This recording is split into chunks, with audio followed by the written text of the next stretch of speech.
anything which we learn new, that we may have to be fearless, only then we can go ahead and learn something new. So for me, the black and white is nothing but it's the surgeon's third eye. We all know that our third eye is nothing but it is a CT scan, and the imaging or whatever modality you're using, a CT scan or an MRI or an ultrasound, helps so much in trying to help us in day-to-day clinical decision making. Now look at this case. This is a patient, watch the video. खोखला करा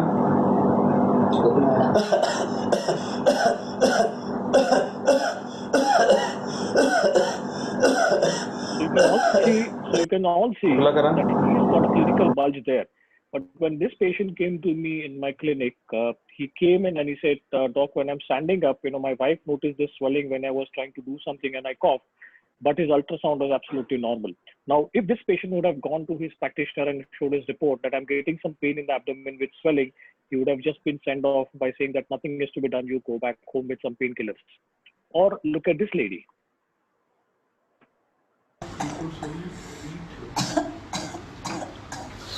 Now, if you see a patient like this in your clinic, it's absolutely very difficult for you to make out that what kind of surgery she's undergone with this scar, what is this kind of pressure necrosis happening here, what is happening underneath this.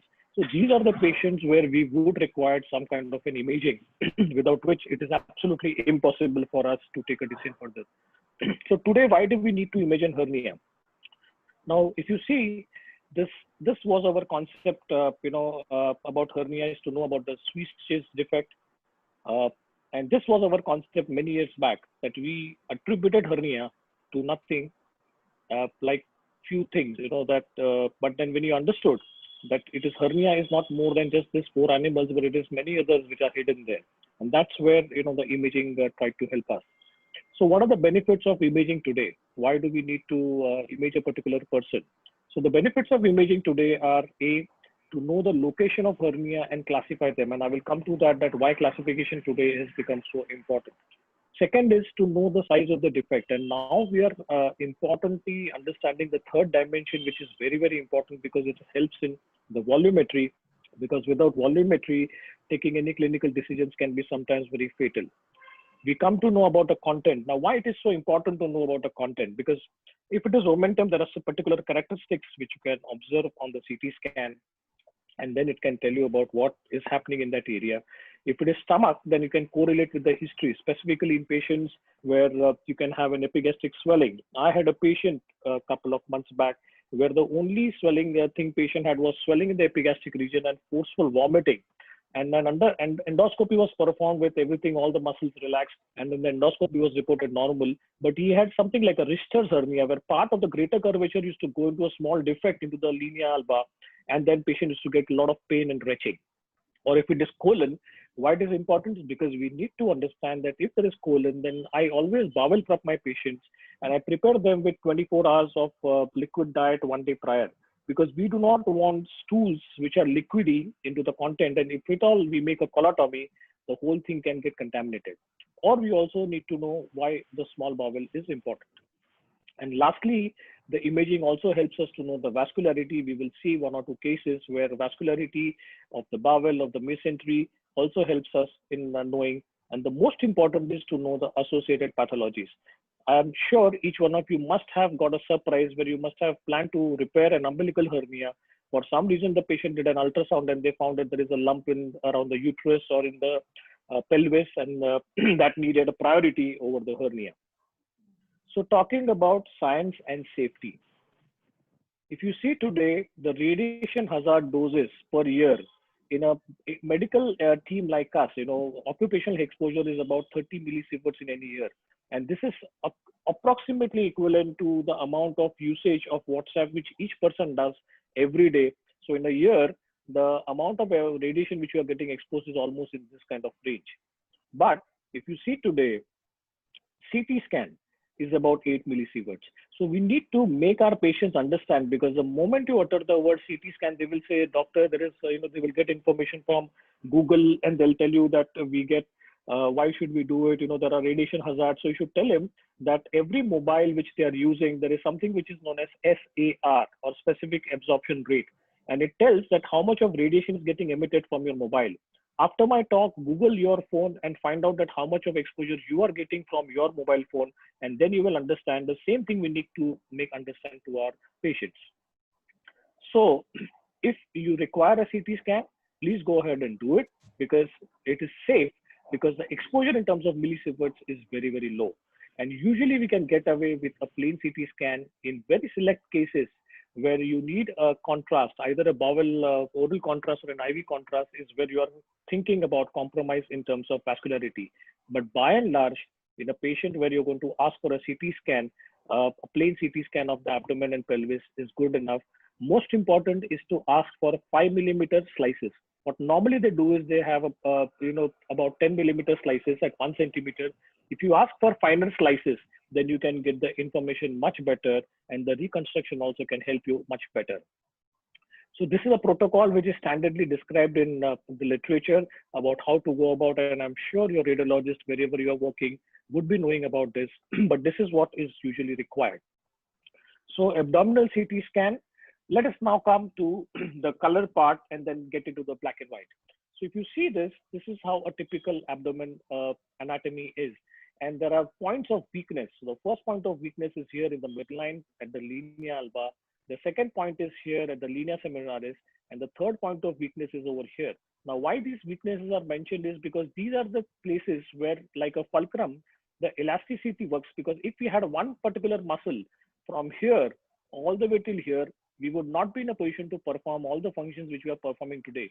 So in humans, these are the kind of levers which have been come into picture, and this helps physiology for a lot of movements.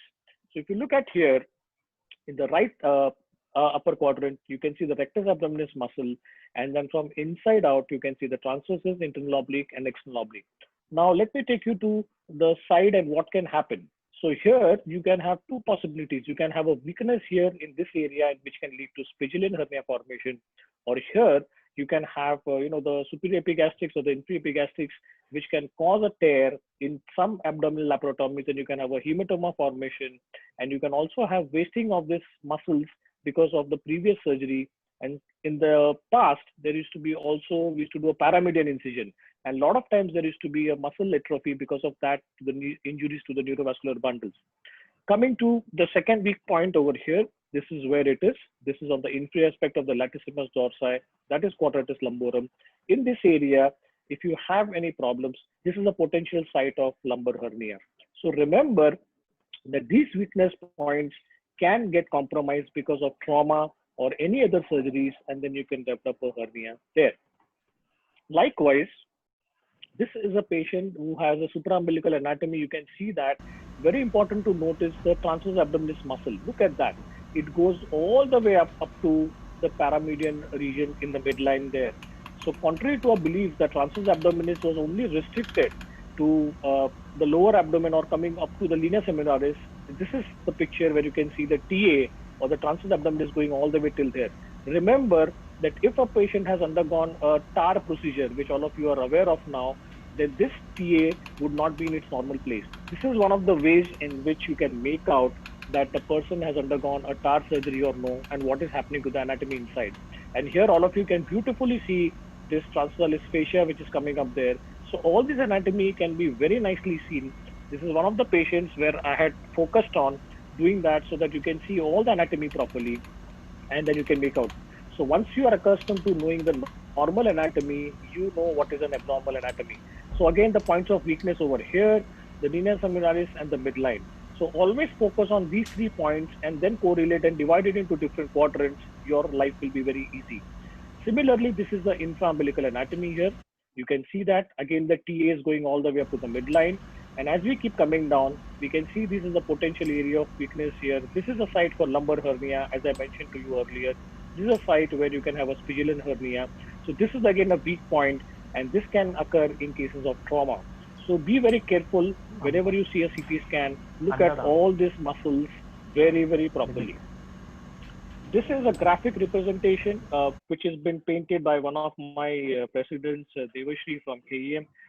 She's very good at her artwork, and you can see here very nicely.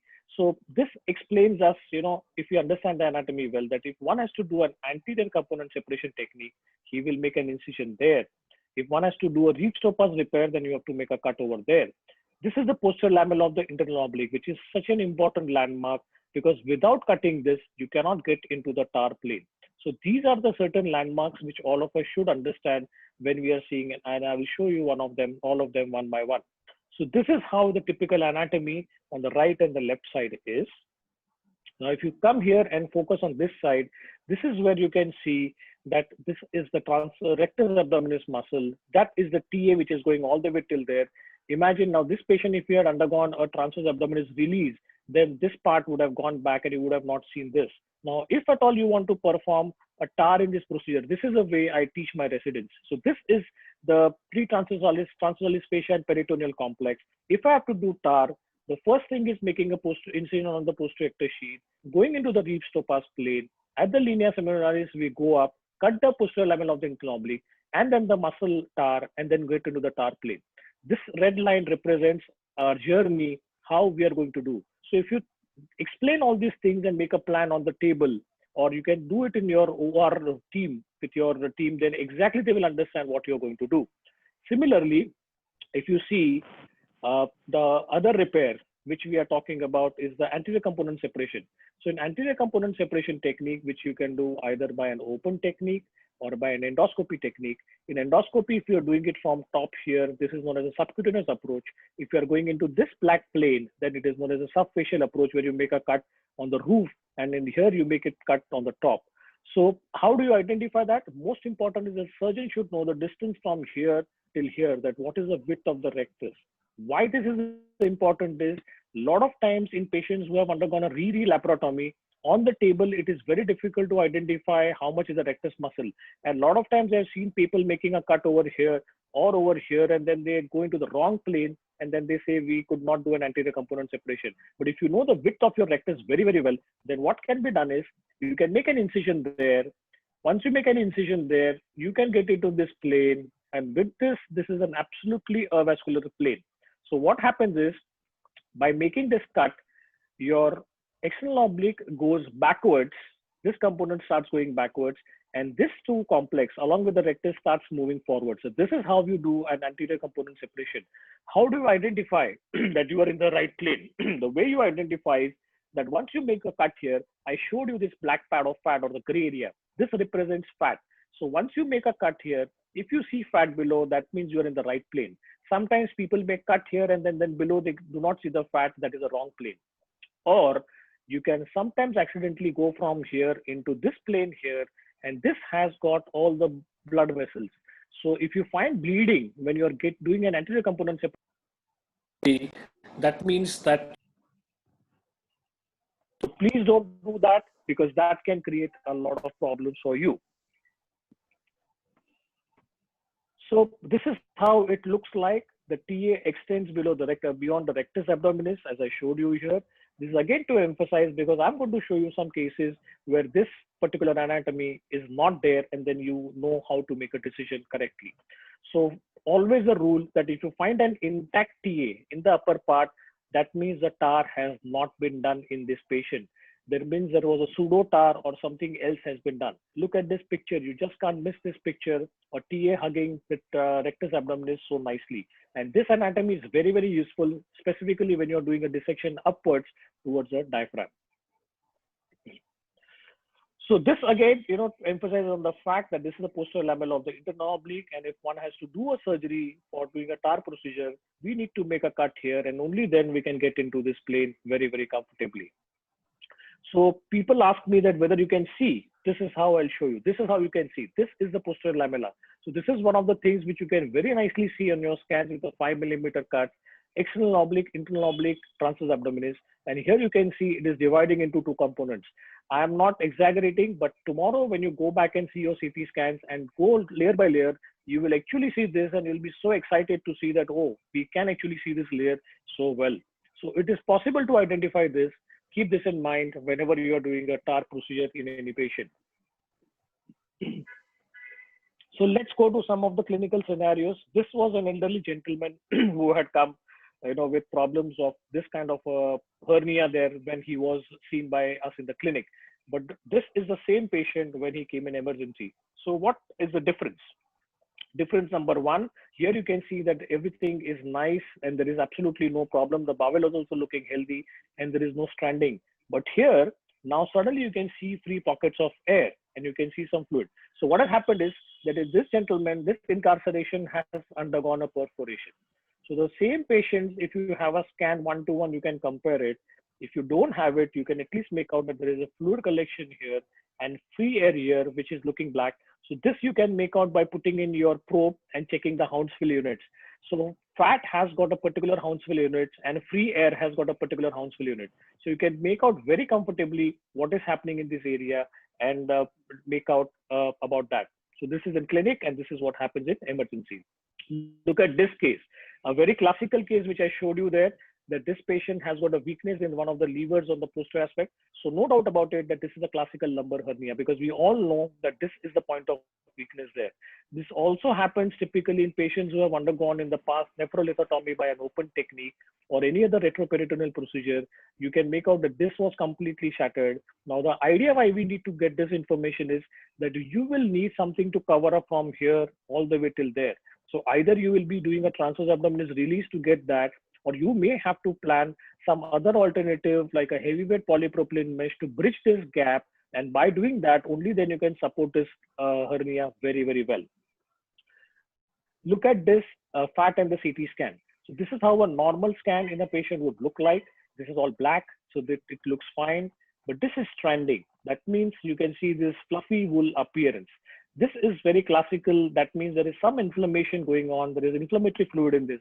So when you see a picture like this, that means this patient is relatively okay. But when you see a patient like this, there is a problem. But mind you, that you should not forget again this lower gap here. You can see a small bulge here, which is missing here. So don't always see what is happening to the larger part. Complete the circle from front to the back.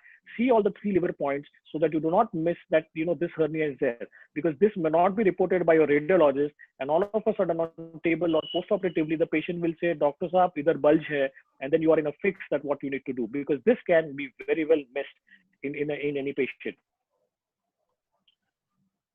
So this is how it looks like. The flat is reducible and the stranding means irreducible. Now look at this another patient. This was a patient where, you find this thing and the radiologist called me up and he said that, this patient is just has a weakness there, but there is no hernia. I said, why don't you just tell him to do a Valsalva maneuver? You did a Valsalva maneuver and you can see pop in, the bowels start going inside. Sometimes in some occult patients, something like this, where the patients do not show a classical hernia, you can ask for a Valsalva enhanced CT scan, because the reporting on this would be that there is a weakness in between the rectus seen, diastasis, no hernia seen, because the radiologist is not seeing the bowel going in there. And you have clinically told the patient on cough impulse that he has a hernia. The patient is not convinced and he will say, Dr. Saab, there is no hernia. So do a Valsalva enhanced CT scan in such patients and you will clinch the diagnosis very well. This was a very interesting patient. Please, all of you watch the CT scan very clearly. This patient had come to me with pain in abdomen, and on the right side, my colleague, junior colleague saw the patient and he said, patient has got a hernia. So watch the CT scan now.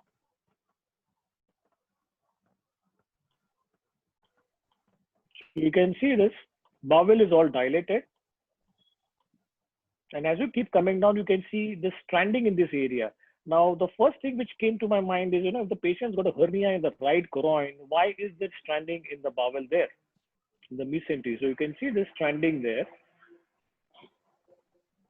And the bowel is significantly dilated, which can happen if you've got, and look at this, there is a hernia there. Okay, so we will talk about the groin hernia in little details, but you can see this is a hernia there. Okay, all of you can appreciate in the right groin, but the patient has come with symptoms of acute abdominal obstruction and vomiting. Why should an omentum? Because you can see there is no bowel here at all. Why should an omentum cause vomiting? Yes, if it is strangulated, in late cases, you can get that. But the small bowel was also significantly dilated. So it went to a puzzle, and then I started going back and forth. And then when I go back, let me show you something. That as you go back up here and stop here, look at this. Look at this. There is a uniform enhancement of the bowel wall there, but at this spot you can see these specks of air. Okay. This picture, if you have seen once, you will never ever miss it because this is a very classical ischemic patch on this bowel. So that gave me an alarm. And I told the relatives that I am convinced that he's got a hernia, but I think the larger problem is more than this. Maybe we'll put in a scope and we will try to assess. Now imagine in this patient, if you would have straight away gone for that hernia repair by doing a TAPP or a TEP repair. In TEP, you don't even look inside the peritoneum and repair that hernia and the symptoms remain the same. You are in catastrophe. This is what we found on the table. You can see that ischemic patches. So this was a case patient who was on a lot of neurological medications, and one of them, which is Levipril, causes thrombosis in the GI system, and that can lead to these kind of patchy things. So it was a learning for me that patients who are on neurological medications can also cause this kind of ischemic bowel. So we waited for a few minutes, did everything fine, and then the color of the bowel changed, and then I had to close it. What I did was I just did a tissue closure repair, like we do it in pediatric hernia. Just close the ring there, and I told them that I'm not going to put in a mesh or do anything for this patient. Subsequently, when these patients came later on after 6 months of warfarin treatment, everything was fine. And in this patient particularly, I planned for a TAPP repair because I wanted to be sure to see how the bowel looks like after 6 months. So sometimes this can be a very, very big googly. So see, this is a normal bowel, this is a ischemic bowel. Imagine you just had done a hernia, you would have been in trouble. A next case like this, now this is a patient who has come to you and you will see, okay, let us plan this patient for a hernia tomorrow. But when you ask for a scan because he's got a previous surgery done, what information additionally you get in this patient is in the upper cuts, you can see that there is a bowel which is going down. And when you go down to the lower content, you can see, so this is where the patient has got the part of the transverse colon, which is there inside. And as you go down into the lower cuts, you can see, so this patient has got a combination of omentum and colon because this is a very classical omentum. You can see a little bit of stranding there. That means preoperatively, I'm going to bowel prep this patient. I know that colon is going to be there, so I will need some kind of visualisis. If there is an additional omentum, I may have to even do an omentectomy. So how investigations make me make my plan and make me wiser better is what is important. Look at this lady here. She had this hernia for 20 years. And the reason she said that she was not coming to the hospital because nothing happened to her. She came to me in the late evening in one of my private setup, and that's where I saw this patient. And when I was about to start with the surgery, with all the pre-op investigation, she told me, Doctor Saab, मुझे बहुत अच्छा scar देना. I said, thank you very much. We are going to do that. Now, these are the patients where we are not prepared exactly what to do. So look at this preoperative scan because it gives you tons of information. Look at the scan.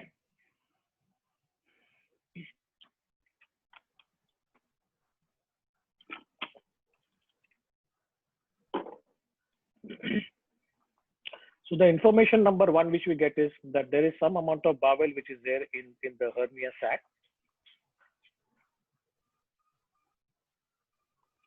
This is information number two, that you can see that there is probably a lot of momentum in there because I can see one bowel loop, but it is enhancing well. So that clicks in my mind that probably I'm not looking at a strangulated bowel, but it is just gathered around the omentum, and we may get away with this. Now, how does this help us clinically? I can plan in for a biological mesh, or I can be prepared with a mesh like Phasix, or I can be prepared with a macroporous mesh because I have to keep all the options ready about how I'm going to deal according to this.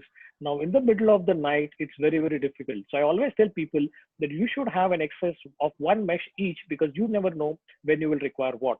So this patient subsequently had undergone a Reeves Topaz repair, and I put in a macroporous mesh in this patient because the bowel was quite healthy.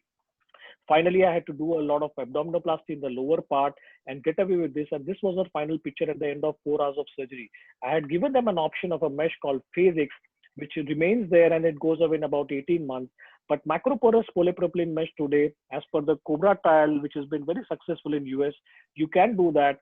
Now, we can argue here in both the ways. If I would have left her alone only with a tissue repair, like a Reeves Topaz repair, because there was no way that I would have got the edges together by just doing a normal anatomical closure, then she would have had a 50% chance of getting the hernia again.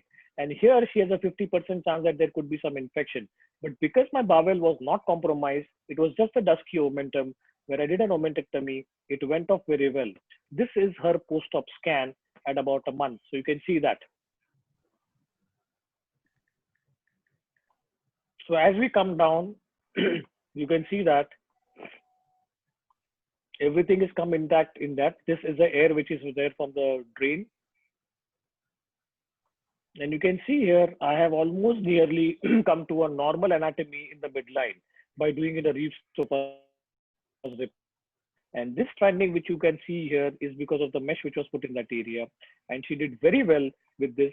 So these are the patients where, these kind of encouraging results give you a lot of confidence that you can get away and you can do this kind of repairs because you know the anatomy on the CT scan well.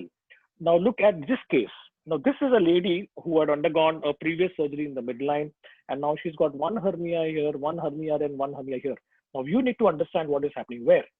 So look at the scan. So this is what the bulge is. Now when we see the scan of this patient, just to give you the graphic representation, she has got a rectus diastasis in the midline and she's got a hernia there, which clinically comes exactly like that. So look at this. I showed you the 3 leverage points. Now here you can see the right rectus and the left rectus, and you can see the linea semilaris is completely gone. There is nothing there. And that's where the first bulge is. This is the midline bulge and this is the bulge on the opposite side. So what information it is giving me is it is giving me the thickness of the rectus, which is about 3 or 4 centimeters, the distance between the 2 rectus, which is going to be there. So you can apply the carbonyl equation and you can make out whether this patient will get away with a Reeves topaz repair or no. So this is a patient who will classically require a TAR. And you can see this, that the bowel is looking nice and healthy. That means this patient is still not getting any episodes of complications. So the time is to act now. So this is all the information which you get.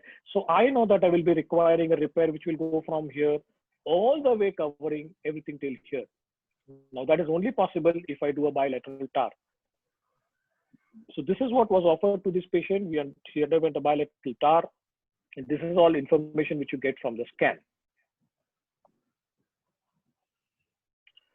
This is another case of classical of Spigelen hernia. So again, I showed you that any hernia in the second lever weakness, which you get, which goes intramuscular.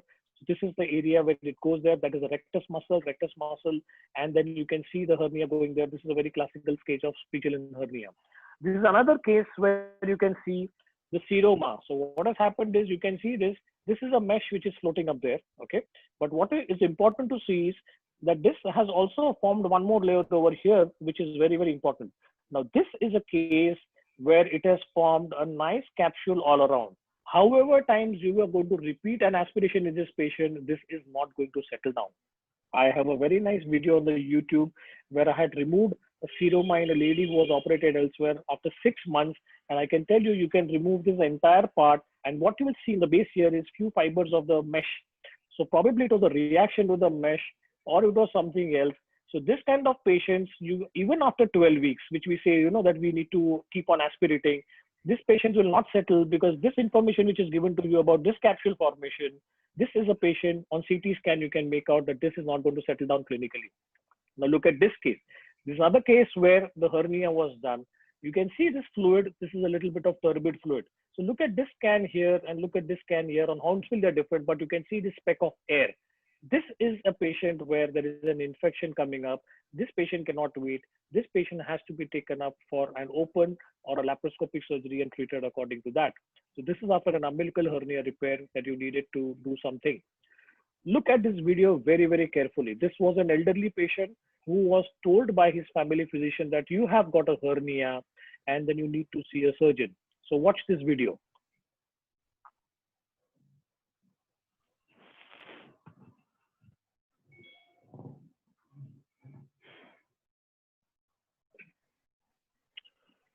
Now this patient was attributing all his problems of constipation because of this hernia, because that was put in his mind. Now, is there a hernia? Does he need any investigations and what kind of surgery? So I had to convince him that he does not have a hernia. It's because of all this laparotomy. This I call it as an antemortem scar, going from GP sternum all the way to pubic symphysis. That means really something bad was going wrong with this patient. But if you see the impulse on coughing, this does not correlate to a hernia. So if you see this patient's scan, I've just kept one of the cut sections. Follow the line from here all the way till there, till here in the middle line, and then coming down, you will see there is absolutely no mechanical defect at all. And look where his rectus muscle is. His rectus muscle is over there. Look at the amount of stretch he's got. So this patient has just got a thinning out of the linea alba, and this is what it is. This rectus muscle is over here. This rectus muscle is over here. This patient has got a neurogenic problem, and this is not a hernia. So this patient, because of the wasting and the weakness, there is a bulge which is seen. Please do not operate this patient, because imagine that you're going to make a cut or anything on this area here. Your mesh is not going to hold. And these are classical patients which we see many times coming to us where the mesh is exposed because some surgery was performed on this patient. This can be a disaster. So keep away from these kind of patients always. Another case, a 55-year-old male with a history of trauma, and few days later, the patient says he's getting left lower abdominal pain. As surgeons, we are always used to just seeing the abdomen, but we know that in Bailey and Love, and even in our surgical DAS, we were always said that look the patient from the front, from the back, and see everything. Now look at the CT scan of this patient. Clinically, it was missed, but this patient has got this third point, which is weak, and this is a very classical case of a lumbar hernia. So sometimes this can be missed because of trauma. So the back pain which he was getting, the lower abdominal pain, was because of this lumbar hernia. Because you know point number 1, point number 2, and point number 3, you could make out that the lumbar hernia was his problem. So you cannot miss that. This is all about the anatomy, about the superior and the inferior lumbar triangle. Now, this is another case where you can see that this patient had undergone incisional hernia after the transplant of kidney. So you can see this, there's a kidney over here, and this is the bladder over here. Now, be very careful when you're doing in a hernia in a transplanted patient, because this kidney is very, very precious. I had an opportunity recently to do, before the lockdown, a case of a transplanted kidney, and a patient had a hernia on that side. So I had put it on a poll, and I got mixed opinion of people that whether you should do a laparoscopy or open.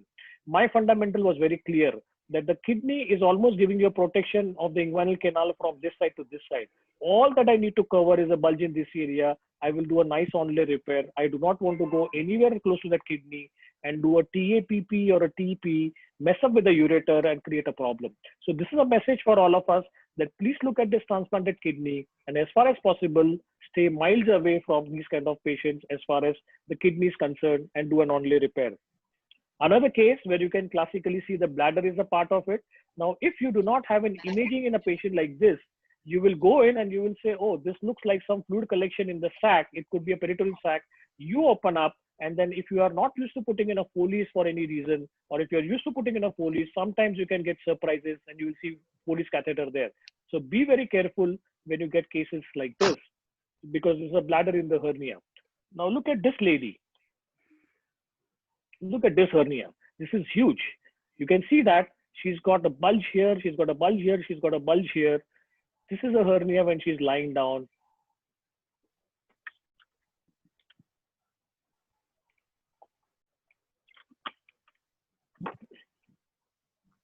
Now this is a case where it is a concept of putting in 2 kg sugar in a 1 kg bag. That's how I describe the concept of loss of domain. So coming to that concept, what is loss of domain? It's like packing in a bag like this when you're traveling somewhere. You are trying to overdo. So loss of domain means that if you have more than 25% of the content of the bowel coming out of the abdomen, then it is a loss of domain. Now, how does one calculate that? So we have something which is known as a Tanaka's index, where you can do it on the volumetry on the CT. You need to educate your radiologist of calculating this. It's just a mathematical formula, and you can make out things very clearly. So if at all you have a problem and there is a loss of domain, what are the options available for us today? So option number 1, which is available today, is I would first look at the rectus muscle. I will look at the string of muscles, the rectus and the obliques. If I find the obliques are all gathered up here, they're very, very thick, they're very, very bulky, then in this patient, I will like to give them Botox, where you give equal proportion of Botox injection in all the oblique muscles. By doing this, what you're doing is you're trying to make the muscles relaxed and you're increasing the size of the sugar bag so that you can put the 2 kg sugar into that. And option number two, which this because this is a costly affair, is doing a preoperative progressive pneumoperitoneum, where gradually you keep on putting in air inside and then keep on expanding this. So again, you make a 1 kg bag into a 2 kg bag. How does one decide when you need to stop? If your circumference, which you are measuring from, at a very one point to a second fixed point, if it remains the same, in 2 non-consecutive days, then you need to stop that. A very nice study done by Shumpelik, which says that about 10 days is optimum to do a PPP, but anything beyond 2 weeks is not going to help you. So typically in the Botox, once you have given the injection, the peak time up to which you can operate the patient is around 6 weeks, that you should operate this patient within that time. And after PPP, you do another CT scan. So this is a case which I showed you. This is what the bulge was. And in this patient, you can see there is definitely a loss of domain because everything is coming out there. And this is a pre and post scan, where you can see the air has replaced everything. It goes inside, and then you can operate this patient by doing it in a bilateral TAR.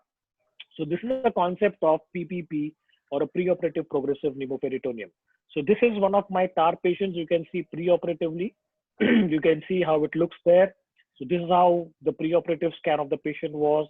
Everything was coming out, and you can see this air which I put in because of the PPP.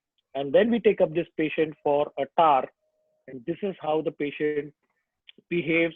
And after the TAR surgery, this is how it is. So you can see that I could easily accommodate, put everything inside, get into the midline closure comfortably. This is a little bit of reactionary fluid to the mesh, which subsequently settles down. This was earlier on at about 3 to 4 weeks interval. We usually repeat the scan at 1 month and 3 months to see what is happening. But you can see it's absolutely intact from here all the way till there. And this is the results which make you feel very, very happy. Let me come to this another googly case. Now, this was a case which was discussed on one of our AWR forum, where the surgeon mentioned that the patient has undergone a surgery for TAR, hernia by TAR, and now there is a recurrence. Watch this, what is happening. So this is the video of that patient.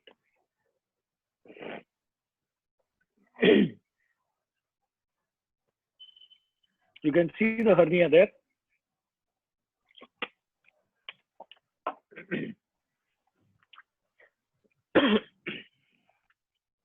Okay. So there was a lot of debate about, whether this patient has undergone a TAR. So now what option we are left with, because that part is already bridged. So when I saw the scan myself, and I'll just take you back there, I started from the top bottom as I mentioned to you. And if you can see here, in the cuts which I'm coming down now gradually, look at this. Look at this part here. Okay. And now I'll just zoom you that to show you what exactly I pointed out there. And this is where the rectus is there and the TA is touching the rectus. What did I tell you earlier? If the TA is right up till there, that means the TAR is not done. That means this surgeon probably went into the pre-transversalis, pre-peritoneal plane, and the TAR was questionable. So if you get a picture like this, that means something else was done. Wrongly, the patient, what has happened is the surgeon has cut the anterior lamella, he's gone into some wrong plane, and that's where he has caused compromise, or he has gone between the internal oblique and the transverse abdominis. So I can tell you these AWR procedures are very, very important, but at the same time, they can be catastrophic if you have a poor knowledge about anatomy. So I'm sure that this was a patient where it was told that the OT notes TAR was done, but the imaging told us that the TAR is not done. Okay, so this is how you can make out very comfortably. And in the same patient, when I went down, I could see that this was a mesh which was going in there. And this is a TA which is absolutely intact all the way there. So now in this patient, the surgeon has probably gone into the pre-transversalis plane and he's completely messed up. So there was no TAR done in this patient, or it was done in bits and pieces, but this is not how a TAR looks like. So something has gone wrong in this patient grossly. And also, in the same patient, when you went lower down, this was pointed out by another colleague of mine. There was a drain which was put in there, and you could see that there was a drain site hernia. So this is a very classical knack of an AWR surgeon, that he will try to see the complete thing from one end to the other end and point out that. So this patient also had this hernia, which we should not miss, because this is a bowel popping out into the drain site hernia. If you just do a repair from the top or an anterior component separation technique, you can miss this, and the patient can have problems like Richard's hernia, and you can be in trouble. So always look at the entire circumference from one end to another whenever you want to do. Let me now take you all to a concept of inguinal and femoral hernia, and something which I've learned recently, for last couple of years since I've been doing this AWR. So if at all you want to see and make out whether the hernia is an inguinal or a femoral, please trace the inferior epigastric vessels and develop an eye to see them. So the contrast has to be given at the right time. So if you trace the inferior epigastric vessels and then you find a bulge there, that means it is a classical direct hernia. And what you will also see in a direct hernia is this fat of pad, which is known as the lateral crescent fat, which is a very classical. This happens because the hernia is squashing the inguinal fat in that area in the inguinal canal. And if you trace the inferior epigastric vessels and you find a hernia coming laterally, this is a case of an indirect hernia. And then if you trace the vessels and if you find a hernia below this, in this area below the inguinal ligament, it is an femoral hernia. So one of the ways is to trace the inferior epigastric vessels. Let me show you now how. So this is one paper which all of you can take a picture. It's a beautiful paper which talks about this hernia, the groin hernias in details. What it talks about is this concept. So these are the inferior epigastric vessels. These are the femoral vessels. If you see a hernia in this area here, that means they are far away from the inferior epigastric and they are medial to it. This is a crescent pad of fat. This is a direct hernia. An indirect hernia will come up somewhere there, which will be lateral to the inferior epigastric vessels. This is again a diagrammatic representation. If you read the paper yourself, you can make out it very in details. But you can see this. This is rectus muscle there. This is inferior epigastric artery. The first thing you should do is trace the inferior epigastric artery from there and see where it is entering the femoral. Once you have done that, once it is entering into the iliacs, you know now whether the hernia is on this side or this side, and you can make out what it is. So this is a lateral crescent fat, which is seen in a direct hernia. That's a direct hernia bulge. And this fat will always be seen something like this. So if you see a crescent of fat here, this is a classical case of a direct hernia. Now, why this information is very, very useful is because you may say, why do we need to know about it? We need to know about it because a lot of times clinically the patient would have symptoms, but will not have a hernia which is seen here. So these are the maneuvers which help you to make out that, yes, this is not a case of a hidden hernia. You can see a hernia by itself. This is again a case where you can see an indirect inguinal hernia. By going images to images one to one, you can make out where the hernia lies. So step one, this is another way to identify, that is, go down to your cuts and identify the pubic tubercle, which you can very nicely see as a small bony point. Make a vertical line, the y-axis, and make a horizontal line, which is the x-axis. This is the second way of making out a inguinal and a femoral hernia. The first method which I taught you was tracing the inferior epigastrics. Suppose if you have a hernia here, that means it is above the x-axis and it is on the lateral aspect of the y-axis. This is a case of a direct hernia. This is how you make out. Or if you have a hernia like this, that means it is behind the x-axis and it is lateral again to the y-axis. This is a case of femoral hernia. So by and large, this formula works very, very well how you can do it. And how do you make out whether it is indirect? Again, it will be in the same location, but if the hernia is crossing, if it is crossing the y-axis, as you can see here, this is a case of an indirect hernia. 9 out of 10 times, this thing will work well. So you need to pause your image at the level of the pubic crest, and then you can draw this vertical and horizontal lines, and you can differentiate between these hernias. I have tried in a lot of my patients, and it works very, very well.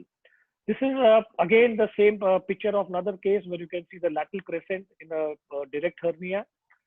So you can see here, now I'm dividing into this line here, and I'm dividing into the y-axis and the x-axis. And again, you can see the presence of the hernia there. So this is a direct hernia. Now this hernia, if you was overshooting in this area here, this would have been a very classical case of an indirect hernia. If this would have come up in this quadrant, this would have been a case of a femoral hernia. So by this technique, you can very well make out whether what kind of hernia it is, and especially more for a femoral hernia in emergency when there is a confusion. Again, you can see this case here. This is the colon which is coming up there, and these are the infraepigastric vessels which are coming down from there. Infraepigastric vessels are here. This is lateral to that. So this is a case of a indirect hernia. This is how you can make out comfortably. Again, you can see this. This is a femoral hernia. I do not have the cuts of the pubic crest, but if you do it in the vertical and horizontal line, you can make out that this will fall in the lower quadrant, telling you that this is a femoral hernia. This is again an incarcerated femoral hernia, which you can make out very, very well. This is a femoral artery there. This is a vein there. The vein is getting a little bit squashed. Whenever you see a squashed vein, this is the case of a femoral hernia. So you can show, I'll show you here, so this is again a case where on the right side, you can see, look at this side, the femoral artery and the femoral vein. But here you can see the vein is squashed and the artery is intact. This is the case of femoral hernia. So always compare it with the opposite side and you can make out that how it is squashed. Again, one more image. So this is in the zoom to show you what exactly happens. This is again in the same patient, you can see that. Look at this vein here and look at this vein here. This appears to be more elliptical. This is again a case of a femoral hernia. And again, in the same patient, here you can also see that the blood vessel is going through this. So the information which I'm getting is A, it is a femoral hernia, and B, because the contrast is reaching there of the vessels near the bowel and the mesentery, that means this patient does not have strangulation. He's probably into irreducibility or early obstruction. So you can make a plan that whether I'm going to do a TAPP or a TAP, whatever way you're comfortable. So just by looking at the images, you can make out vascularity, content, and what is the location of the hernia. So this is how it looks like. And very nicely, you can see this blood vessel in that area. Hidden hernia. Now, this is another concept. This typically happens where you have a patient who gives you a classical symptom of a hernia, but you make him cough. And I've even seen sometimes, my residents make them cough till they actually bring out the trachea because they want to demonstrate that there is a hernia because they want to operate them. So these are the patients where things can be missed. Sometimes I've also seen patients, I would like to have an expert opinion from the seniors. Patient complain of burning sensation in the groin area, and that burning sensation is because of the irritation of the nerves. And many a times in these patients, what is done is we do imaging and we find a hernia. So there's a very nice paper from Sharon, Role of Imaging in Occult Hernia. What that paper mentioned was, now this was a case which they described. Now if you see the right side and the left side, there is absolutely nothing seen. And the CT scan was reported normal for this patient where the symptoms were there on the right side. But the same patient was now subjected to an MRI. And you can see that on an MRI, you can see a bulge over there, which is seen again on the coronal and the sagittal sections. So this is a condition where an MRI will score over a CT scan. So whenever you are in doubts, A is you can do a Valsalva maneuver. B is you can take finer sections with 5 millimeter. And 3 is in case if you are still doubtful, you can do an MRI pelvis because this is where it will tell you what exactly is happening and where the hernia is. So these are the cases of hidden hernia which you should not miss clinically. So now, Dr. Baiju, I had kept this, before I have few more slides to go. Let's have a very honest exam time for all of you. So all of you can just have a paper or a pen or a mobile with you. And I'm going to put up 5 cases and let me see how many of you get correct whatever I'm mentioning. This is a case of what? The person is going to win is going to get an Audi from Dr. Baiju. He's just bought it in the lockdown with a good rate. So you will have to tell me what is this hernia. Just keep it to yourself and this is the time to test yourself. I'll give you 5 seconds for that. X-axis, Y-axis, and I have already told you about a quadrant, so you know what hernia it is. Dr. Baiju? Yeah. Can we have the answer? Yeah. Left side indirect hernia, right side direct. Absolutely. So this patient, you can see the bulge is crossing on this side. And whenever it is crossing, it is a case of an indirect hernia. Okay. Next, this patient had undergone an open ventral hernia repair. And on day 15, there was a discharge from the suture line. And this was a scan done. So there's an onlay repair done. And now you can see a discharge coming up from this area. So what is happening in this area? Well, you must have all prepared with your answer. So this is a classical case where you can see free air pockets in this area. This is an infected mesh.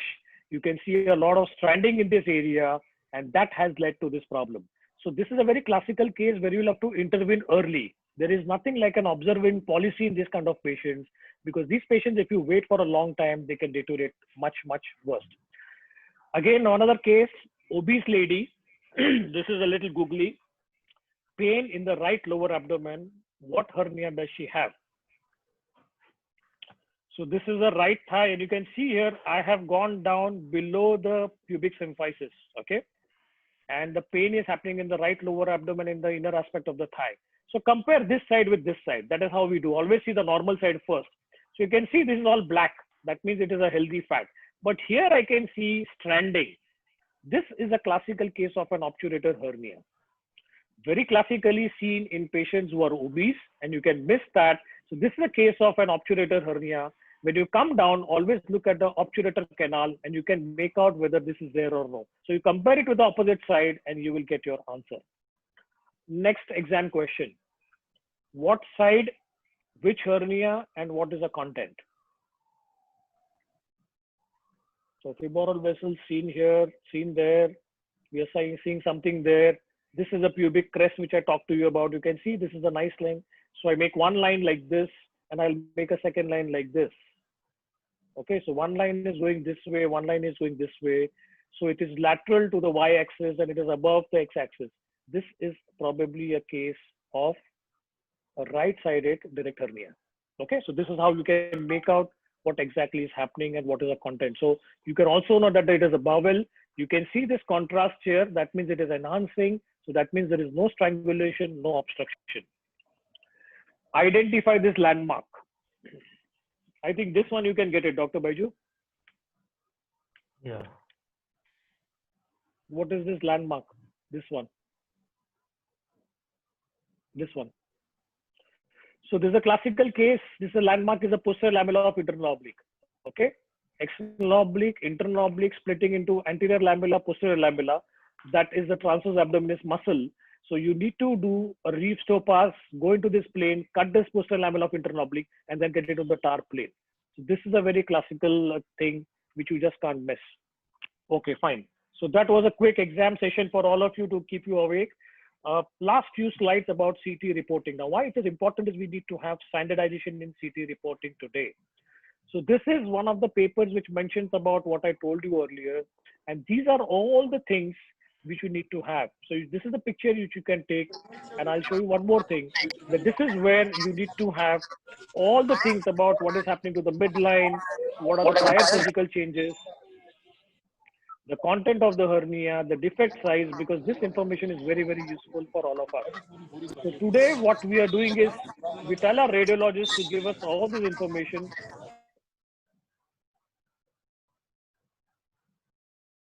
Unmute myself. Am I audible now? Yeah. Yeah. So this is what information we get from us, and this is one of the classical reporting which comes from our radiologists. So this is what each one of us today should strive to have it. And now being a part of the Journal of Minimal Access Surgery, I am going to see that in IGS and everywhere with a lot of demand from everywhere, we are going to make this as a standard of care where we get the hernia sac volume, the abdominal volume, volume ratio, which tells us about the Tanaka's index, even the thickness of the muscles, because this will tell you whether you need to plan a Botox and pre-Botox and post-Botox, what is happening to the oblique muscles. So this is what is the classical reporting which we get from our radiologist. And all of us should insist on getting this information because this is so important, as you saw through my presentation. This is one of the stamp which I have got it made in our institution, and I use it for all patients. So we put it on. So after we see the CT scan, this is what we do. We mark it on this stamp, and we exactly know that this is a case of an M2, M3, M4, L1, L2, L3 hernia.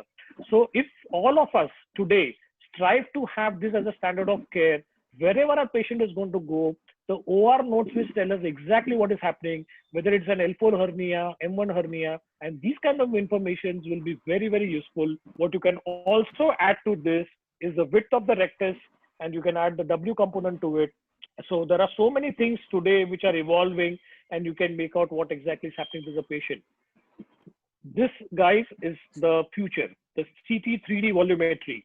We give contrast to the patients, and then you have this nice software on every CT scan machine where you can go into that and play around with it. Now look at that. I can see these nice blood vessels in this area. I can see what is the content in this. I can actually move this, flip around all the ways. I can see the digitation in the rectus abdominis. I can see how much is the rectus diastasis. I can see what is happening to the oblique muscles. I can see where is the inferior epigastric. So much of information you can get into that. And you can see this. There is also some tortuosity here in the blood vessels, which tells us that there is a lot of congestion which is happening in the iliac region. So there could be a lot of enhanced vascularity. This is the future. Ask for a 3D volumetry, and this you should do it with an oral contrast in an elective setting to get all this information for your patients. So to conclude and to take the take-home message for all of you, do not take up any complex ventral hernia without a CT scan or an MRI or an ultrasound, because it is very, very important. You get so much of information on that, and you do not want to miss on any one of them. Point number 2, a plain CT scan is good in majority of the cases. It is just about 8 millisieverts. That's what you get into that. You don't have to get too much of exposure. Contrast will be of help, specifically in cases where you want to see for a vascular compromise, the case which I showed you earlier, where there was a vascular compromise. And finally, online training modules like this.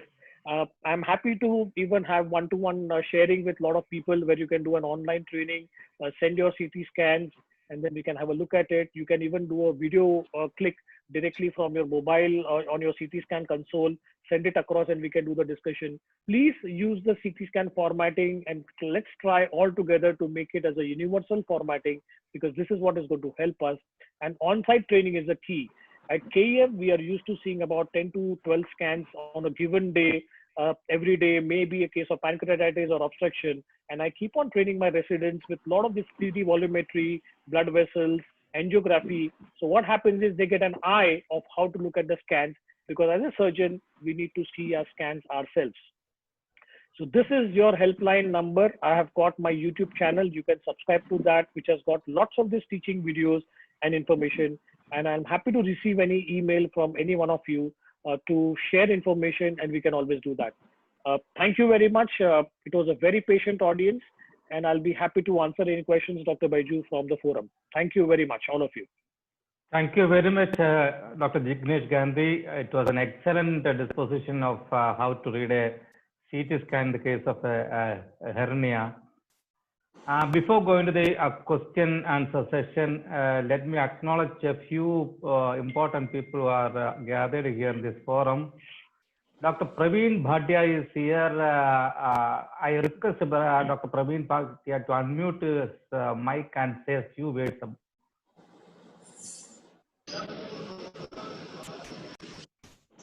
I would say that it was an excellent presentation. Thank you so much, sir. Thank you so much. Thoroughly Thank enjoyed. you so much. Excellent is not a proper word. More than that, I am searching for those words. That's very nice of you. Thank you so much. God bless you. And Dr. Roy is there. Roy, can you unmute your? Jignesh was an excellent talk. Enjoyed it. This is a much neglected area. I think people are happy to learn technical details of Reeve-Stoppa and TAR, but very few of us go to the CT and sit with the radiologist and learn this. And I think beyond a certain point, you can't do complex cases unless you are able to read your own CTs. Thank you, Jignesh and Baiju. Absolutely. Thank you. Absolutely. And Absolutely. Thank you for those words. Dr. Raman Goel is there. Dr. Raman Goel.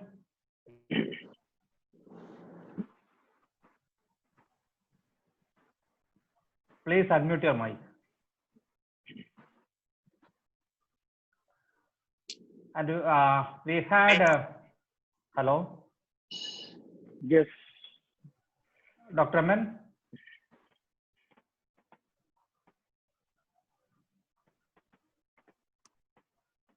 We had Dr. J.B. Agarwal here. I think he is there in the forum. Sir, Yes. Can you say a few words?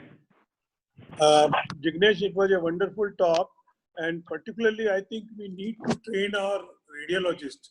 So Yes. before training radiologists, we have to train ourselves how to read the CT scan, and there's a lot to learn from the CT scan, which can be passed on to our radiologists, because our radiologists are quite ignorant about what is happening in AWR. So we have Absolutely. to first learn ourselves and then teach our radiologists to report properly. Yes, sir. Yes, sir. Thank you. Very well said. Very well said. Thank you, sir. Then we will go to the question. Now, there was a question regarding whether to go for a CT scan in cases of inguinal hernia. Yeah, so I did mention during my talk that by and large, you may not require it. The reason is when you're doing a recurrent hernia, where that is one of the scenarios where you will be requiring a CT scan. The second is the hidden hernias, which I talked about, the occult hidden hernias, because quite often you can miss them. And the third is a very strong clinical suspicion that something is happening in the groin and you do not want to miss out on that femoral hernia. If you do that vertical x-axis, y-axis division, which I showed you, I can tell you that many times we have picked up femoral hernia just and patient had come only with some pain and dragging sensation in the thigh, and then you can pick up the hernia very well. So I think it's not that in every patient you would require it. It will be a clinical diagnosis, but idea is you should know when to look out for, because sometimes you have done a CT scan for something else and there pops out a hernia. You need to know whether it is direct, indirect, because then you can guide the patient that if it's an indirect, you have a high chance of developing complications. If it's femoral, it is still high, so you should go ahead and operate. And there is a question from Praveen Shinde. Yeah. You mentioned about Yeah, I PR can. medicine. Yeah. So You can what read? Dr. Yeah, I can read that. I've just opened up that. So Dr. Okay. Shinde, thanks a lot for that question. Looking at the CT scan, how we can decide.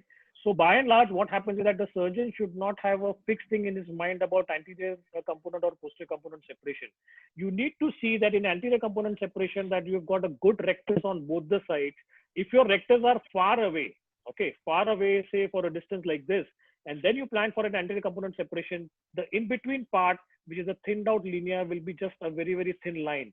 And then you will further weaken it by doing an anterior component separation. So you need to have a good thick rectus muscle in the midline. Maybe in that case, then your anterior component separation will work better. By and large, posterior component separation deals with a larger coverage of the defect. I am personally biased towards PCST. The reason is because I've seen that large defects of 15, 20, 25 centimeters, you can do with PCST very well. But if you have a stranding in this area, patient has denied you a history of alcoholic pancreatitis in the past, you see that there is some stranding happening in the posterior region. The pancreas is looking atrophic and it is looking chronic. This patient will have some adhesions and some problem in that area. So I may not choose that patient for a posterior component separation technique. Let me tell you the same thing. How do I decide between Botox and PPP? If I find that in my lowermost part, my oblique muscles are contracted, they are very, very thick and they are not thinned out. This is a patient where if you try to do any repair, these muscles are not going to yield. So to create a space in this kind of patients, rather than doing a PPP, you will do a Botox. Because PPP, even if you put in air and expand that bag, the muscles which are contracted, they have become very less pliable. So it is all to make them pliable. This is a classical case where you will do Botox to make them pliable so that they can come forward. And that's where your thickness of the oblique muscles will help you. So this is how you can decide. He has also asked a last question about the PRS dehiscence on the CT scan. Yes, I didn't go into that, but if you have done an ETAP RS repair, and if you see that in the midline, you can see two vertical lines like this, and the bowel is popping out, that means these are the two edges of the posterior rectus sheath. Once you have seen that, you can never miss it. This is a classical case where you have to urgently operate these patients post-operatively and do an IPOM or an onlay repair. So this is how it goes about. I think by and large, in most of the cases, exams which I put, everyone had passed the exams very well. Dr. Baiju, 10 out of 10 to everyone. Yeah. Yes. Any other questions? Okay, Yeah, the technique of PPP, Dr. Sunil wants to ask about the technique of PPP. It's a talk in itself, but just to tell you that we inject air every day up to 10 days. The maximum is 14 days. And you inject about till the time the patient complains of shoulder pain. That's the time you stop injecting air. And this introduction of the catheter can be either a peritoneal catheter or we put in a simple nasogastric tube with a 5 millimeter laparoscopy, and typically I park it below the liver up so that it doesn't get entrapped with the omentum. So positioning of that is also very, very important. And let me tell you that don't try to put it through the trocar which you have made for the 5 millimeter. We tend to do that. Make a fresh opening, because if you go through the 5 millimeter trocar, a lot of times I've seen subacute emphysema happening because you have dissected into all the layers. So this is one of the tricks to avoid a subacute emphysema in patients when you're doing a PPP. Botox, I will definitely put up a different presentation on Botox, how it is done, but it is an ultrasound guided, and you need to inject all the 3 muscles on right side and left side, and at 3 different places, section number 1, 2, and 3, and totally you inject about 150 units, 75 on each side, and that's how you do it. And Dr. Any other Ignesh, I got a question. Dr. Yes. Ignesh, yeah, how do you identify which mesh you are used in the previous surgery, if it is a previous surgery? Like some cases you use Prolene mesh, sometimes may go to ETFT, PTFE mesh, lot of other materials used. Can you differentiate between one to other? There is a paper which is talking about that, where depending on the density, the hyper density of the patient on the Hounsfield units, you can make out that. But to be honest, it's very, very difficult. What I look at is, I look at the peritoneal fat. If I find that the peritoneal fat is intact, that means this patient has not undergone an IPOM repair. Because if you have an IPOM repair, you will always see stranding in that peritoneal flap just below the oblique muscle. So now you know that whether this was an IPOM repair or it was an only repair or it was something else. The next thing is that usually the Prolene mesh will leave a lot of thickness. You saw the case of seroma which I showed you. This was a classical case where the Prolene mesh can be hyper dense and you can make out it very well. Nowadays they are coming up with new meshes called time mesh, which are MRI compatible, where you can see whether the mesh is shifting from one side to other side. So the future is going to be that the mesh will be impregnated with titanium particles, especially on the borders, so that you can make out where it is there and you can make out what exactly is happening. Otherwise, by and large, it's a little bit technically challenging to know what kind of mesh has been used. But there is a paper, and I will definitely send it to you, which you can send it to the delegates. Thank you. So I think there are no further questions. Thank you, Dr. Jignesh, for the excellent talk. And we will have more. Hello. Hello.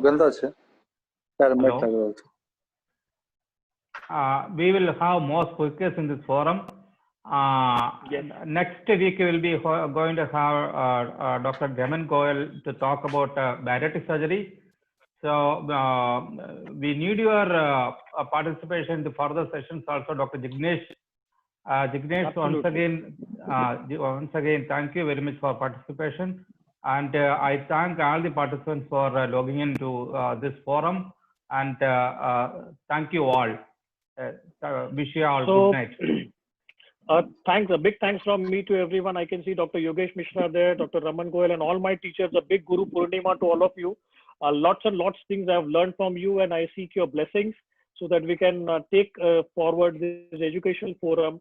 Dr. Baiju under his SCP forum has been doing a wonderful job for all of us. So Guru Purnima to all my gurus there. Wish you a very safe weekend. Thank you very much. Thank you, Jignesh.